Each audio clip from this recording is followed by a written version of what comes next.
নমস্কার, আজকের ভিডিওতে থাকছে নবদ্বীপ ভ্রমণ, শ্রী গদাধর পণ্ডিতের নিজ হস্তলিখিত গীতার দর্শন, আর রয়েছে 60 ফুটের গৌরাঙ্গ মূর্তি এবং সোনার গৌরাঙ্গ। তাহলে চলুন ভিডিওটা শুরু করা যাক। মায়াপুর ঘোরা সম্পূর্ণ হলো, তাই আমরা বেরিয়ে পড়লাম এখন টোটো করে ফেরিঘাটের উদ্দেশ্যে। সেখানে মাথা পিছু 10 টাকা করে টিকিট কেটে লঞ্চে বসে আমরা পৌঁছে গেলাম নবদ্বীপে। লঞ্চ থেকে নেমে 2 মিনিট হেঁটে গেলেই সামনেই পাবেন টোটো স্ট্যান্ড, আর আমরা ওখান থেকে একটা টোটো বুক করে নিই, আর সেই টোটোতেই আমরা পুরো নবদ্বীপটা ঘুরে দেখব। আমরা পৌঁছে গেলাম প্রথম গন্তব্যে, শ্রীকৃষ্ণ চৈতন্য মিশনের রাধারানী মন্দিরে। এখানে রয়েছে গুপ্ত বৃন্দাবন। এখানে প্রবেশ করার জন্য প্রতিজন 10 টাকা করে একটা টিকিট লাগবে। এই গুপ্ত বৃন্দাবন ধামটি কিন্তু মাটির নিচে। ভিতরটা কিন্তু আমার খুব সুন্দর লেগেছে, মনেই হচ্ছিল না যে এগুলো একটা সিনারি, জাস্ট কাঁচের ভিতরে ভরা রয়েছে। মনে তো হচ্ছিল যে এগুলো আমাদের চোখের সামনেই হচ্ছে, কোনোটা সাজানো নয়। এখানে দেখানো হয়েছে শ্রীকৃষ্ণের বৃন্দাবনে যেসব লীলা বা যেসব মডেল, সেই সব কিছুই লাইটের মাধ্যমে দেখানো হয়েছে। সময়ে সময়ে লাইটগুলো জ্বলছে আবার নিভছে। এখানে বিভিন্ন রকমের রং বেরঙের লাইট রয়েছে, আর সেই কারণে সবকিছু একদম মনে হচ্ছে না সত্যি ঘটনা চোখের সামনে ঘটছে। আসলে নবদ্বীপের প্রত্যেকটি জায়গায় বিভিন্ন আনাচে কানাচে মহাপ্রভুর অনেক ইতিহাস লুকানো আছে, আর তাই আপনারা যদি আসেন তাহলে সত্যি খুব ভালো লাগবে এখানটা ঘুরতে। এখানে আনাচে কানাচে এত মন্দির রয়েছে না, ইচ্ছা আছে মেন যেগুলো সেগুলোতে সবগুলোতে একবার ঘুরে যাওয়ার। তাই চলুন ওখান থেকে আমরা রওনা দিলাম। আসলে এখানে সব মন্দিরগুলোতে না সব সময় হরিনাম সংকীর্তন হতেই থাকে, তাই এখানে আসলে এমনিই মন ভালো হয়ে যায়। এখানে একটা প্রিয়াকুঞ্জ বলে একটি জায়গা ছিল, যেখানে ছিল গরু, মানে সবটাই কিন্তু সিনারির মধ্যে।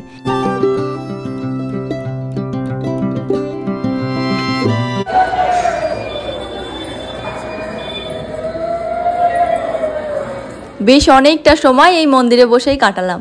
আসলে আমরা এসছি এখন বৈকাল হতে চললো, তো প্রভুকে স্বয়ংে দেওয়া হয়েছিল, এই মাত্র সবে সবে তোলা হয়েছে, আর তারপরে পর্দাটা খুললো আর আমরা দর্শন করে চলে আসলাম।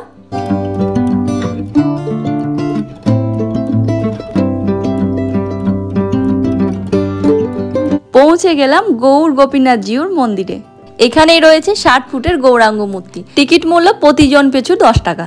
এখানে প্রবেশ করার আগেই ছিল একটা কৃত্রিম গুহা, যদিও দেখতে এটা অনেকটাই রিয়েলি লাগছিল।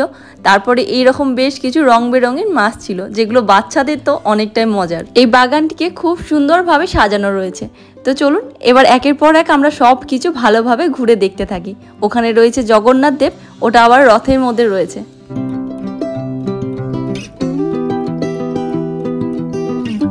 এখান থেকে দেখা যাচ্ছে 60 ফুটের ওই গৌরাঙ্গ মূর্তিটা। চলুন সামনে থেকে গিয়ে দেখি।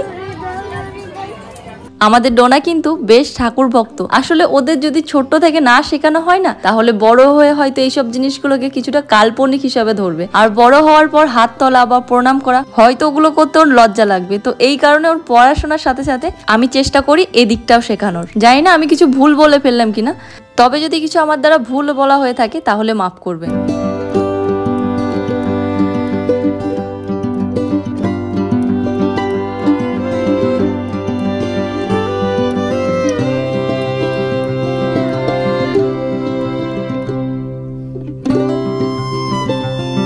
এখানে রয়েছে রাধা কৃষ্ণ আর সখী। তো এই পুরো জায়গাটাতে দেখানো হয়েছে যে জন্মের পর থেকে, মানে শ্রীকৃষ্ণের জন্মের পর থেকে ওনার সঙ্গে যা যা ঘটেছিল সেই সব কিছু সিনারির মধ্যে এখানে দেখানো হয়েছে। আর এখানেও সেই লাইটিং এর মাধ্যমে দেখানো হচ্ছে, তাই দেখতে জিনিসগুলো অনেকটা রিয়েল লাগছে আর একদম অপূর্ব সুন্দর লাগছে।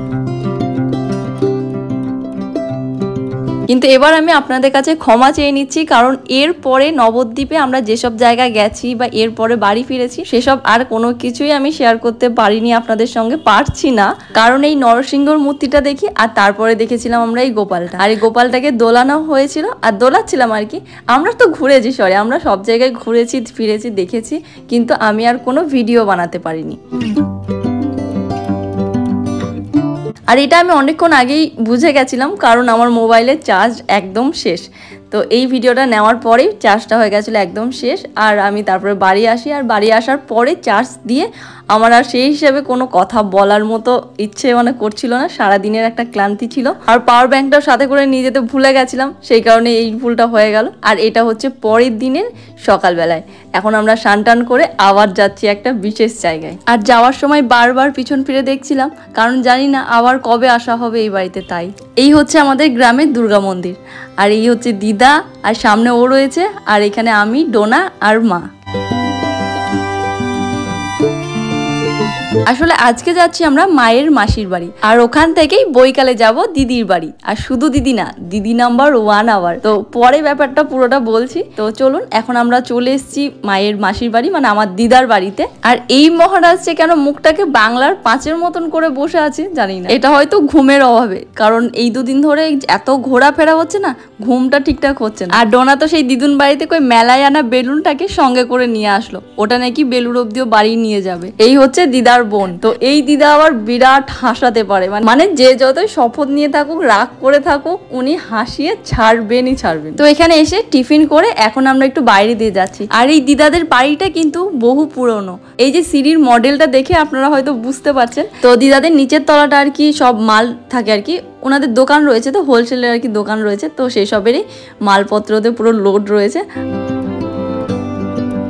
এরপর সকল আত্মীয় স্বজনদের সঙ্গে দেখা করে নিই, আর তারপরে আমরা চলে যাই মামির মায়ের বাড়ি, মানে আমার ছোট মামার শ্বশুর বাড়ি। তো এই জায়গাটার নাম হচ্ছে ভরতপুর। তো এটা আর কি কাঁদিটা হয়তো অনেকেই চেনেন, ওই কাঁদির আশপাশেই।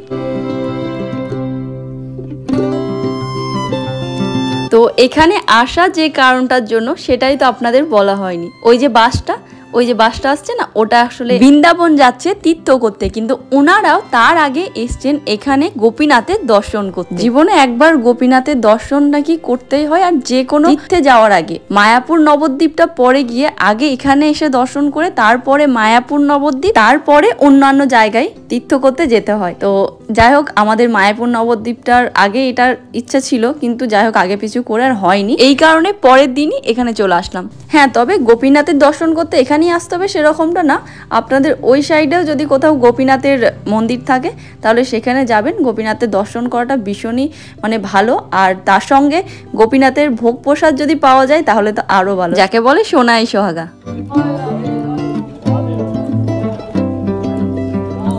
এই মন্দিরে বিশেষ কি জানেন তো, শ্রী গদাধর পণ্ডিতের হস্তলিখিত গীতা রয়েছে এই মন্দিরে। এই যে বাক্সের মধ্যে ভরা রয়েছে রোল করে। তো এরকম মোবাইল থেকে হয়তো দূর থেকে কিছু বোঝা যাচ্ছে না, তবে ওটা আর কি ভালোই, আমরা কাছ থেকে ছিলাম তো তাই ভালোই বুঝতে পেরেছি। মন্দিরের ঠিক উল্টো দিকেই হচ্ছে শ্রী রাধা গোপীনাথজি রন্ধনশালা ও ভোগ মন্দির। এটা হচ্ছে ভোগ নিবেদন কক্ষ, আর তারই পাশেই হচ্ছে রন্ধনশালা। এখন সব ঠাকুরগুলোকে নিয়ে যাওয়া হচ্ছে ভোগ নিবেদন কক্ষ, এবার ওখানে ভোগ নিবেদন করা হবে। ওই যে প্রভুর ভোগ, আপনারাও একটু দর্শন করে নিন। তো আমরা এখন এসে মন্দিরে বসলাম, আর এখানে এখন মা মামি সবাই মিলে আর কি গল্প হচ্ছিল। মা যেহেতু বৃন্দাবন গেছিল, তো বৃন্দাবনে কি দেখেছে কি এসব নিয়ে আর কি আলোচনা হচ্ছিল। তো এখানে মাম্মাম তো আমাকে বলছিল কানে কানে কিছু কথা, ও যদি আমায় বলবে তাও এত জোরে বলবে যে আমার আশেপাশে থাকা সবাই শুনতে পাবে। আবার যদি বলি শুনতে পাচ্ছে সবাই আসতে বল, তাহলে এত আসতে বলবে যে কিচ্ছু শুনতে পাবো না। প্রসাদ গ্রহণ করে আমরাও বাড়ি চলে আসলাম। আমি আয়নার সামনে দাঁড়াতে আমার কেমন যেন মনে হচ্ছে আমি এই ঘরের এই দরজা জানলা এর মতো মনে হচ্ছে, মানে কালারটা আমার পুরো সেম হয়ে গেছে। এই মাত্র আসছি খাওয়া দাওয়া করে, আর শাড়িটাকে একটু প্রিন্ট করে নিলাম মায়ের কাছে। এরপরে একটু আরাম করে তারপরে যাব হচ্ছে কাটোয়া দিদির বাড়ি, ওখানে বৈকালটা থাকবো। বৈকাল মানে সন্ধ্যে, আজকে রাতটা ওখানে কাটাবো, তারপরে সকালবেলায় যাবো বাড়ি। তো একটু আরাম করে নেয়। ডোনা এখন পটে গেছে, ওর বাবা নিয়ে গেছে। এবার তুমি যাও, আমি একটু শুয়ে যাবো। পুরো মাথা মনে হচ্ছে ঝিমঝিম করছে, কালকে ওখান থেকে এসেছি, রাত হয়েছিল শুতে, তারপর আবার সকাল সকাল ওঠা হয়ে যায়। সকাল সকাল উঠতে পারিনি, যদি একটু লেট হয়ে গেছিলো। তবু যাই হোক মাথা মধ্যে একটু ঘুমাই একটু।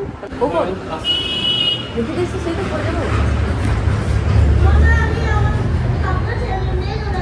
তোমার ছেড়ে দিয়ে চলে এসছে হিমা।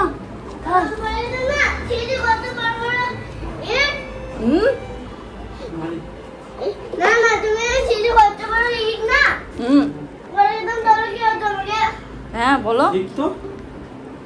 এই দেখো দুই বোন, আমার দিদার এখানকার। কোথায় এটা? পুরীতে মনে হয়। এখানে সব মামা মাসি ছোটবেলাকার ফটো। বৈকাল 4টেই ট্রেন, তাই ওই আধ ঘন্টাও হয়নি, ঠিক একটু শুয়েছি কি উঠে চলে আসলাম টোটোতে। তো আমাদের ট্রেন রয়েছে 4টে, আর আমরা স্টেশনে নেমে পড়বো, আর মারা ওখান থেকে চলে যাবে বাড়ি।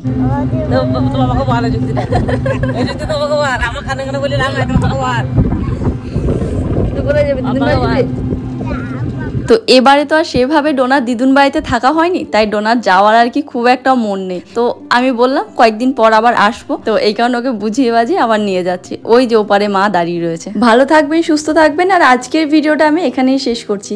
দেখা হচ্ছে খুব শীঘ্রই আরেকটি নতুন ভিডিওতে। আর ভিডিওটি ভালো লাগলে একটি লাইক কমেন্ট করে যেন।